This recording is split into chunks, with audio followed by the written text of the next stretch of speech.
থাকবে না, সেখানে কোনো কিছু থাকবে না, মানে আগের মতো, মানে শিখো, আগে জানো, করো, মানে অভিনয় শুধুমাত্র আসলাম মেকআপ করলাম করলাম না, অভিনয় অনেক অধ্যাবসায়ের ব্যাপার।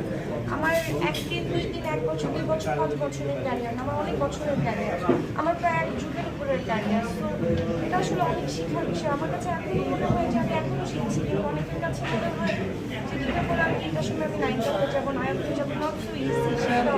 সো আমি যদি বলি যে আমি মিডিয়াতে কি দেখতে চাই, আমি মিডিয়াতে সুন্দর অভিনয় দেখতে চাই, সুন্দর সুন্দর মানুষের অভিনয় দেখতে চাই, দেখতে যেমন হোক একটা মানুষ, কিন্তু সুন্দর অভিনয় হতে হবে, মানে যার ডাজন্ট ম্যাটার। কারণ আপনারা মানে আমার কাছে মনে হয় অভিনয় আসলে খুব ইম্পর্টেন্ট একটা মানুষের জন্য। অভিনয়ের জায়গাটা আমি দেখবো যে যার পরে এখন যেমন অনেক ছোটো ছোটো গল্প হচ্ছে, অনেকেই হচ্ছে, কিন্তু অনেক হচ্ছে, তো অনেকের মধ্যে দেখবেন কিছু কাজ আপনাদেরও ভালো লাগে, আমি পার্সোনালি নিজে দেখি আমার নিজেরও ভালো লাগে। আমি তো এরকমই দেখতে চাই যে এই ভালোটা এখন দেখছি, এটা আমি কন্টিনিউ দেখতে চাই।